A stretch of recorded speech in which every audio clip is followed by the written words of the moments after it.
जय हिंद साथियों, आप सभी को अपने इस लर्निंग यूट्यूब चैनल पर हार्दिक स्वागत है। हम सब शशि शरण सर के द्वारा लिखित एनसीईआरटी 360 डिग्री बुक को विस्तृत से अध्ययन कर रहे हैं, जिसमें से इतिहास क्लास 6 अध्याय 8 तक पूरा क्वेश्चन को हम लोग पढ़ चुके हैं। आज हम लोग अध्याय 9 नए साम्राज्य और राज्य के सभी क्वेश्चन को हम लोग पढ़ेंगे। तो क्वेश्चन नंबर 1 में कह रहे हैं, गुप्त वंश के प्रसिद्ध शासक कौन थे? तो कौन थे? तो ये श्रीगुप्त नहीं थे। ये बी नंबर में जो है ऑप्शन बी समुद्रगुप्त, यही क्या थे? गुप्त वंश का प्रसिद्ध शासक थे। अब इसका डिस्कशन भी देख लेते हैं। दरअसल अरविंद कौन? वो लड़का, ठीक है, गुप्त वंश के प्रसिद्ध राजा समुद्रगुप्त की भूमिका अदा करने जा रहा था। सही है। समुद्रगुप्त के बारे में हमें इलाहाबाद में अशोक स्तंभ पर खुदे गए एक लंबे अभिलेख से पता चलता है। ठीक है। इसकी रचना समुद्रगुप्त के दरबार में कवि व मंत्री रहे हरिसेन द्वारा एक काव्य के रूप में की गई है। इनकी रचना, समुद्रगुप्त की जो रचना है, समुद्रगुप्त के बारे में जो लिखे गए हैं, ठीक है, तो वो कौन लिखे हैं? एक कवि लिखे हैं और मंत्री का नाम हरिसेन थे। वो दोनों मिल करके एक काव्य लिखे हैं, उसी में इसकी चर्चा की गई है। अब क्वेश्चन नंबर 2, निम्न में से किस अभिलेख में समुद्रगुप्त के विजयों का इतिहास का विवरण मिलता है? ठीक है, जूनागढ़ अभिलेख इसमें भी नहीं, हाथी गुफा अभिलेख इसमें भी नहीं, प्रयाग प्रशस्ति अभिलेख इसमें मिलती है। तो ऑप्शन सी जो हो जाएगा आंसर हो जाएगा, जो कि समुद्रगुप्त के विजयों के बारे में इस अभिलेख में क्या चर्चा मिलती है, विवरण मिलती है। इसका डिस्कशन भी देख लेते हैं। आओ देखें, समुद्रगुप्त की प्रशस्ति हमें क्या बताती है। कवि ने इसमें राजा की एक युद्धों को जीतने वाले राजा, ठीक है, विद्वान तथा एक उत्कृष्ट कवि के रूप में भरपूर प्रशंसा की है। प्रशस्ति का अर्थ होता है प्रशंसा, ठीक है, तो प्रशंसा की है। यहाँ तक कि उसे ईश्वर के बराबर बताया गया है। जो राजा थे इसके बारे में प्रशंसा कर रहे हैं, वो किसके बराबरी में? ईश्वर के बराबरी में बताया गया। प्रशस्ति में लंबे लंबे वाक्य दिए गए हैं। प्रशस्ति यानी कि प्रशंसा जो किए हैं उसमें लंबे लंबे वाक्य दिए गए हैं। यहाँ वैसे ही एक वाक्य का अंश दिया गया है। ठीक है। अब क्वेश्चन नंबर 3, निम्नलिखित में से सही कथन को चयन करें। इसमें क्या बोल रहा है? सही कथन का चयन करने के लिए बोल रहा है। तो चलिए, एक में बोल रहा है, कथन 1 में इलाहाबाद प्रशस्ति अभिलेख का संबंध समुद्रगुप्त से है। सही है। इलाहाबाद का जो प्रशस्ति जो था वो अभिलेख किसके? समुद्रगुप्त से है, यह सत्य है। इस अभिलेख का रचना समुद्रगुप्त के दरबारी कवि रवि कीर्ति द्वारा लिखी गई। नहीं, ये गलत है, हरिसेन के द्वारा लिखे गए थे। अब 3 में प्रशस्ति एक संस्कृत शब्द है जिसका अर्थ प्रशंसा होता है। यह सत्य है। प्रशस्ति जो है एक संस्कृत शब्द हुआ और इसका अर्थ क्या होता है? प्रशंसा होता है। चारों कथन में, कथन नंबर 4 में क्या है? समुद्रगुप्त का महान शासक था। समुद्रगुप्त का महान शासक था। सही है, ये महान शासक थे। समुद्रगुप्त महान शासक थे, कहा नहीं हो। समुद्रगुप्त जो थे वो महान शासक थे, ये भी सत्य हुआ। यानी कि 1, 3 और 4 कथन सत्य हुआ। तो कथन सत्य का चयन करने के लिए बोल रहा है, किसमें है? ऑप्शन 1 में ही है, आंसर हो जाएगा ऑप्शन ए। इसका डिस्कशन, समुद्रगुप्त के बारे में हमें इलाहाबाद, हालांकि ये अभी हम लोग ऊपर में पढ़ चुके हैं, तो इसको नहीं पढ़ेंगे तो कोई दिक्कत नहीं है। तो यहाँ तक तो एक संस्कृत शब्द जिसका अर्थ होता है, ये पढ़ चुके हैं ऊपर में। यह एक विशेष किस्म का अभिलेख है। कौन सा? जो हरिसेन के द्वारा लिखा गया था वो विशेष अभिलेख था, जिसे प्रशस्ति कहते हैं। यह एक संस्कृत शब्द है जिसका अर्थ प्रशंसा होता है। प्रशस्तियां लिखने का प्रचलन पहले भी था, जैसे तुम अध्याय 8 में गौतमी पुत्र श्री सतकर्णी की प्रशस्ति के बारे में पढ़ा। अध्याय 8 में क्या, जो गौतमी पुत्र सतकर्णी के बारे में है, वहां भी प्रशंसा किया गया है। तो इसका मतलब प्रशस्ति लिखने का कार्य पहले से चल रहा है, परंतु गुप्त काल में इनका महत्व और भी बढ़ गया। आओ देखें, समुद्रगुप्त की प्रशस्ति हमें क्या बताती है। कवि ने इसमें राजा की एक युद्धों को जीतने वाला राजा, विद्वान तथा एक उत्कृष्ट कवि के रूप में भरपूर प्रशंसा की है। सही है। यहाँ तक कि उसे ईश्वर के बराबर बताया गया है। ये सत्य है। प्रशंसा में लंबे लंबे वाक्य दिए गए हैं, ये भी पढ़ चुके हैं अपन। सॉरी है। अब क्वेश्चन नंबर कितना होगा? 4। क्वेश्चन नंबर 4 को देखते हैं। क्वेश्चन नंबर 4 बोला, निम्नलिखित में से प्रयाग प्रशस्ति अभिलेख के संदर्भ में सत्य कथन का चयन करें। इसमें कौन सा कथन बोल रहा है? असत्य कथन का बोल रहा है, तो असत्य कथन चुनना है। इस अभिलेख में आर्यावर्त के 9 राजा को हराकर उन्हें अपना साम्राज्य में मिला लिया, ये सत्य है। 9 राजा को हरा करके अपने साम्राज्य में मिला लिया था समुद्रगुप्त ने। 2 में क्या कहा है, दक्षिणा पंथ से 18 शासक आते थे, इन सब शासकों को हरा कर समुद्रगुप्त ने अपना साम्राज्य में मिला लिया था। ठीक है, तो नहीं, ये 18 शासक नहीं थे, वही 9 शासक थे जो अपना समुद्रगुप्त ने अपने साम्राज्य में मिला दिया था, तो ये गलत है। 3 नंबर अध्याय कथन 3 नंबर क्या बोल रहा है कि बाह्य इलाकों के शासक कुषाण तथा शक शासक समुद्रगुप्त की अधीनता स्वीकार की। ठीक है, कुषाण जो वंश था, तो उसने क्या अपने अधीन में रहना स्वीकार किया था। किसके अधीन में? समुद्रगुप्त के अधीन में रहना, तो यह सत्य है। कथन 4 में पड़ोसी देश असम, तटीय बंगाल, नेपाल और उत्तर पश्चिम के संघ जो समुद्रगुप्त की आज्ञा का पालन करते थे, ये भी इनका समुद्रगुप्त का पालन करते थे ये सब देश। यानी कि इसमें असत्य कथन असत्य एक ही होगा, 2 होगा, तो 2 किसमें है? बी में, केवल बी आंसर हो जाएगा, आंसर बी। अब ये चित्र दिया गया है, मानचित्र दिया गया है, कहाँ कहाँ कौन सा है। प्रयाग है, पाटलिपुत्र, नालंदा है, मथुरा है, ठीक है, कनौज है, उज्जैन है, अजंता है, सतवाहक है, तो ये सब दिया गया है, ये सब आप लोग पढ़ सकते हैं, जो कि ये ओरिजिनल एनसीईआरटी बुक में क्लीन से इसमें दिया गया है, तो वो भी उसका भी पढ़ा दिया है। ओरिजिनल एनसीईआरटी बुक क्लास 6 अध्याय 9 उसमें पूरा डिटेल से बता दिया है, वहाँ भी आप लोग पढ़ सकते हैं। वहाँ अगर पढ़ लेते हैं तो ये सब जो है ये डिस्कशन करने का कोई ज़रूरत नहीं है, सारा का सारा आपके माइंड में छप जाएगा वहाँ से। तो चलिए, मानचित्र 1 में हरे रंग का आर्यावर्त के उन 9 शासकों का है, इसमें तो सिर्फ ब्लैक ही ब्लैक दिख रहा है, तो हरा जो रंग का है वो 9 शासकों का है जिन्हें समुद्रगुप्त ने हराकर उनके राजाओं, इस जगह जो हरा है ये इतना सा जो है 9 राज्य को हरा करके समुद्रगुप्त ने क्या किया था, अपने राज्य में मिला लिया था, अपने साम्राज्य में मिला लिया। इसके बाद दक्षिणा पंथ के बाहर 12 शासक आते हैं, इनमें से कुछ की राजधानियों को दिखाने के लिए मानचित्र पर लाल बिंदु दिए गए हैं। इसमें लाल बिंदु दिया गया था, लेकिन इसमें तो सब ब्लैक ही दिख रहा है, तो ओरिजिनल एनसीईआरटी बुक से आप लोग देख सकते हैं, या तो मेरे वीडियो में जो है अध्याय 9 में ये मानचित्र बढ़िया से है, अध्याय 9 का वहाँ पढ़ेंगे तो वो मानचित्र पूरा दिख जाएगा। इन सब ने हर जाने पर समुद्रगुप्त के सामने समर्पण कर दिया था। समुद्रगुप्त ने उन्हें फिर से शासन करने की अनुमति दे दी। समर्पण कर दिया था, उसके अधीन हो गया, लेकिन फिर समुद्रगुप्त ने क्या कहा ये लोग को कि आप लोग अपना राज्य विस्तार करें या शासन करें अपने राज्य में, लेकिन हाँ मेरे अधीन में रहना होगा, जो हम बोलेंगे वो करना होगा। ठीक है, फिर से राज्य दे दिया। पड़ोसी देशों का आंतरिक घेरा बैंगनी रंग से रंगा गया है, इसमें असम, तटीय बंगाल, नेपाल और उत्तर पश्चिम के कई गण या संघ, अध्याय 5 यादों में गण और या संघ के बारे में पढ़ चुके हैं, आते थे। ये समुद्रगुप्त के लिए उपहार लाते थे, उनकी आज्ञाओं का पालन करते थे तथा उनके दरबार में उपस्थित हुआ करते थे। ठीक है, शक्तिशाली थे, इसीलिए सभी राजा, उसके आसपास का जितना भी राजा है उसके अधीन रहना पड़ता था, उसका कार्य का पालन करना पड़ता था, जो भी काम कर देता था उसको करता था, आज्ञा का भी पालन करना पड़ता था। बाह्य इलाके के शासक जिन्हें नीले रंग से रंगा गया संभवतः कुषाण तथा शक वंश के थे। इसमें श्रीलंका के शासक भी थे इन्होंने समुद्रगुप्त की अधीनता स्वीकार की थी और अपनी पुत्रियों से विवाह करा दी थी। ठीक है, अब क्वेश्चन नंबर 5 का देखते हैं। निम्न में से किस शासक के सिक्कों पर वीणा बजाते हुए दिखाया गया? किस शासक के? समुद्रगुप्त के शासक पर ही वीणा बजाते हुए दिखाया गया है, तो चंद्रगुप्त प्रथम नहीं है, द्वितीय नहीं है, कुमारगुप्त भी नहीं है, कौन सा होगा? चंद्रगुप्त ये भी नहीं, समुद्रगुप्त होगा, तो आंसर समुद्रगुप्त हो जाएगा, तो आंसर डी हो जाएगा।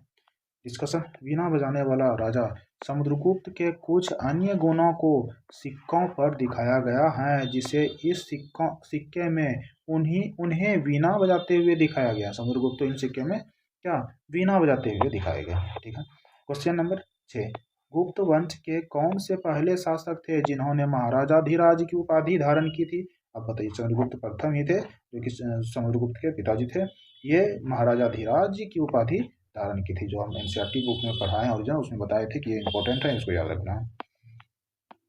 फिर इसका डिस्कशन देख लेते हैं। अधिकांश प्रशस्तियां शासकों के पूर्वजों के बारे में भी बताती हैं। यह प्रशस्ति भी समुद्रगुप्त के प्रपितामह यानी कि परदादा जो होता है, पितामह यानी कि परदादा, दादा, पिता और माता के बारे में बताती हैं प्रशस्तियाँ। उनकी माँ कुमार देवी लक्ष्मी गण की थी और पिता समुद्रगुप्त चंद्रगुप्त वो गुप्त वंश के थे, पहले शासक थे जिन्होंने महाराजा धीराज जैसे बड़ी उपाधि धारण की। समुद्रगुप्त ने भी यह उपाधि धारण की। समुद्रगुप्त ने भी यह उपाधि क्या धारण की थी। ठीक है।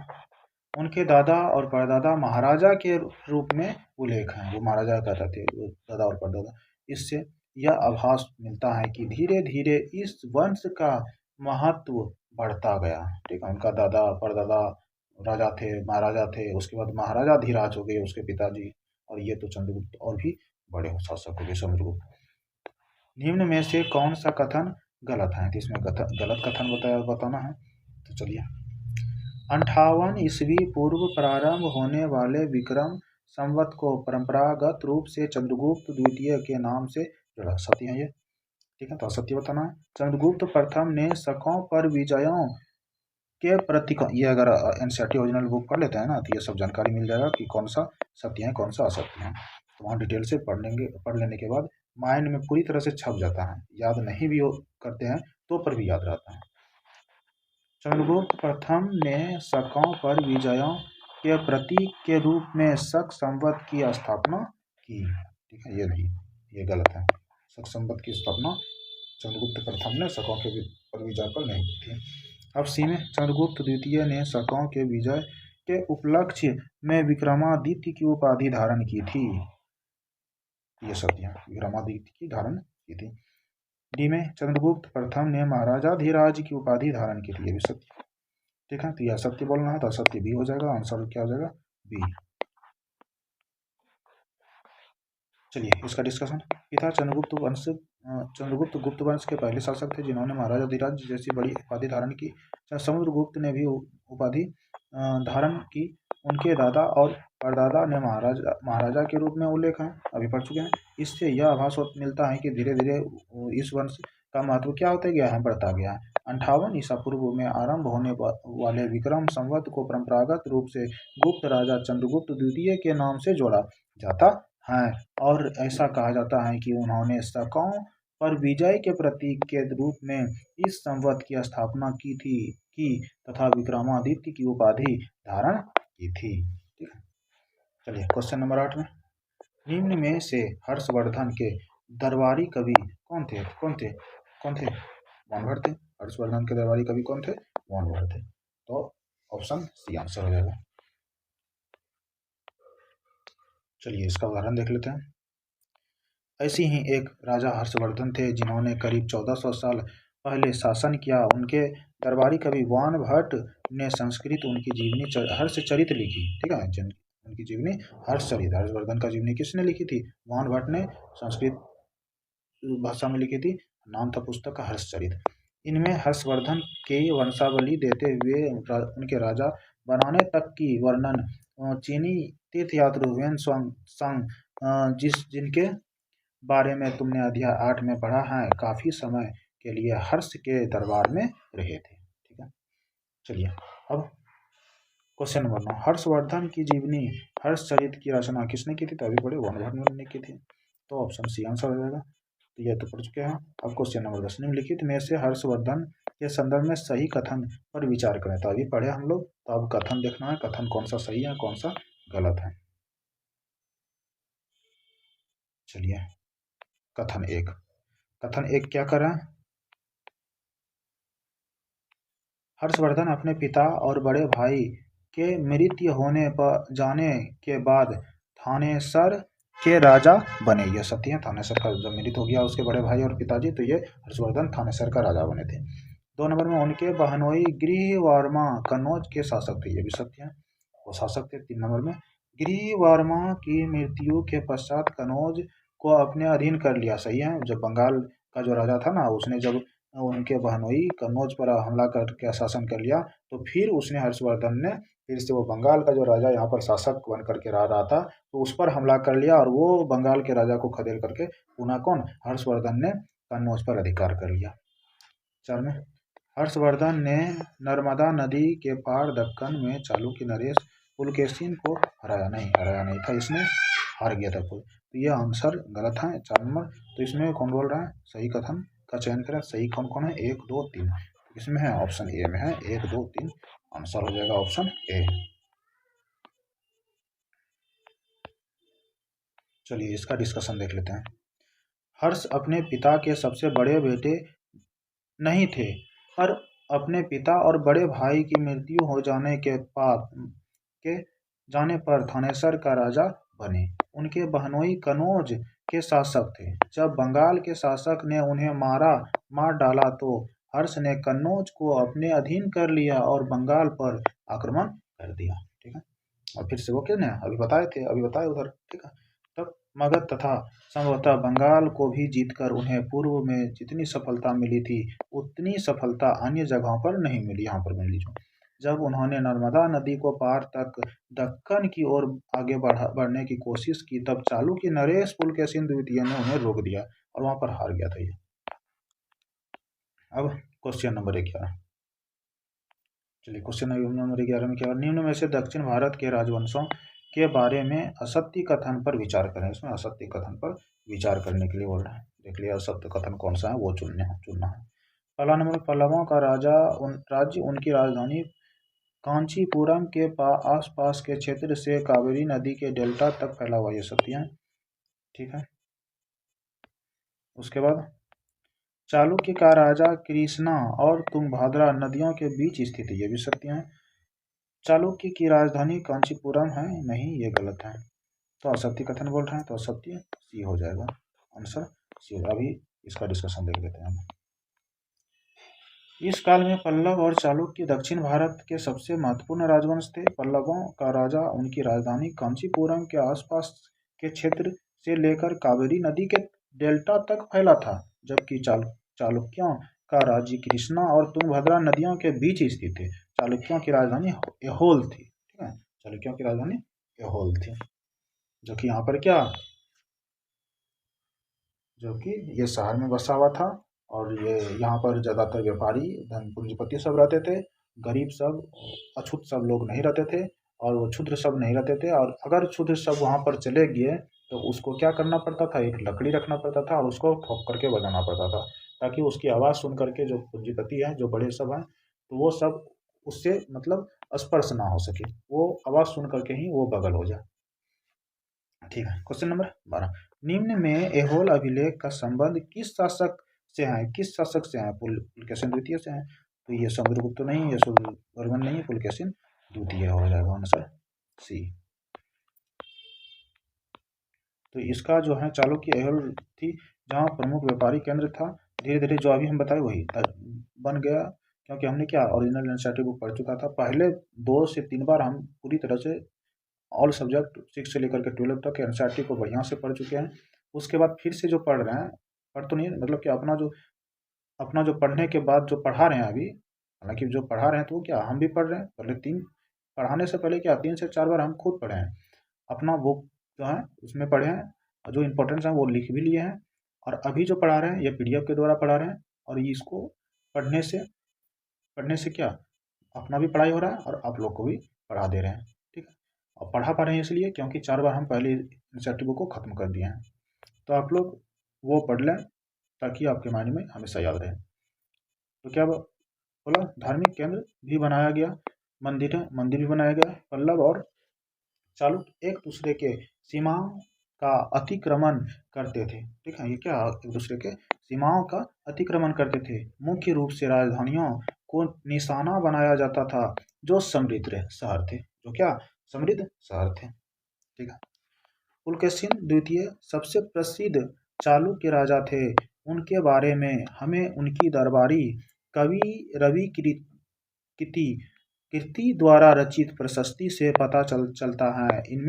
इसमें उनके पूर्वजों, खास तौर से पिछली 4 पीढ़ियों के बारे में बताया गया है प्रशस्ति में। ठीक है, पुलकेशिन द्वितीय के अपना चाचा से ये राज्य मिला था। कौन सा राज्य, ऐहोल, याद रखना। ठीक है, तो एनसीईआरटी पढ़ना बहुत ही मतलब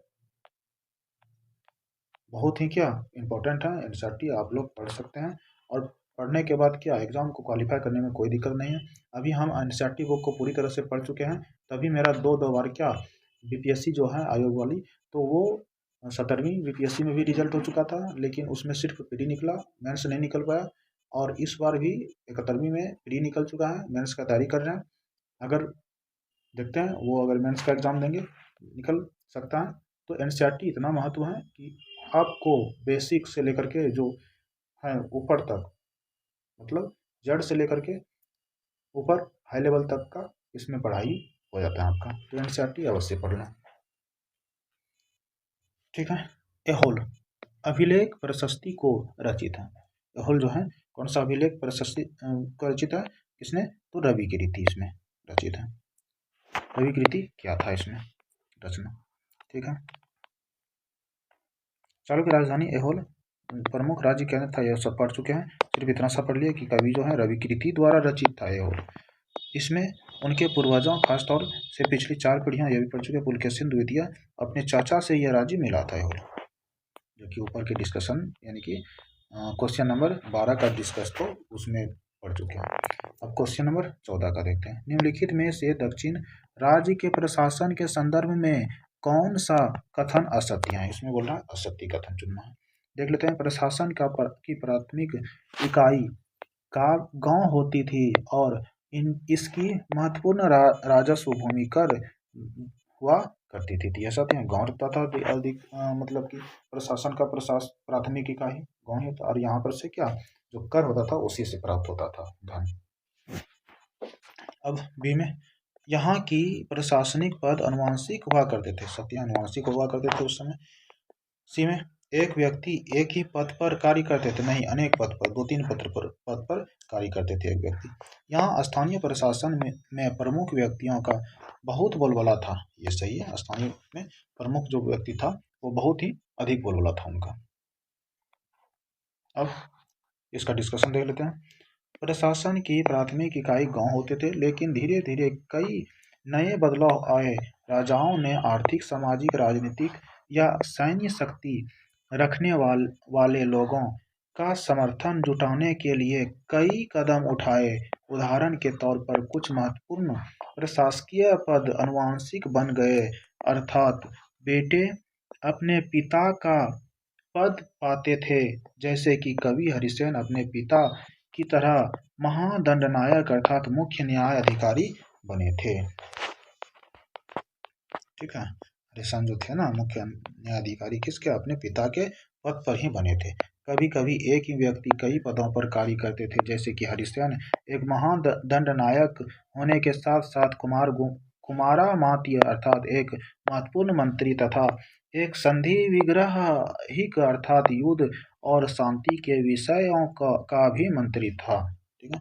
संभवतः वहाँ एक स्थानीय प्रशासन में प्रमुख व्यक्ति का बहुत बोलबाला था, तो ऐसा अगर व्यक्ति रहेगा तो प्रमुख व्यक्ति ही कहलाएंगे और इसका बोलबाला बहुत अधिक रहेगा उस स्थान पर। इनमें नगर श्रेष्ठी यानी मुख्य बैंकर या शहर का व्यापारी, सार्थवाह यानी व्यापारियों के काफिले का नेता, प्रथम कुलिक अर्थात मुख्य शिल्पकार तथा कायस्थों यानी लिपिकों के प्रधान जैसे लोग होते थे इसमें, ठीक है। अब क्वेश्चन नंबर 15, निम्न में पल्लव और चालुक्य वंश को किसने अंततः समाप्त कर दिया, किसने समाप्त किया था इसको, चोल वंश ने भी और पौल वंश ने भी। तो ऑप्शन ए और सी हो जाएगा। पल्लवों और चालुक्यों को अंततः राष्ट्रकूट तथा चोल वंश ने समाप्त कर दिया, इसके बारे में तुम कक्षा 7 में पढ़ोगे, ठीक है। क्वेश्चन नंबर 16, ब्राह्मण भूस्वामियों का संगठन क्या कहलाता था, ये कहलाता था सभा कहलाता था।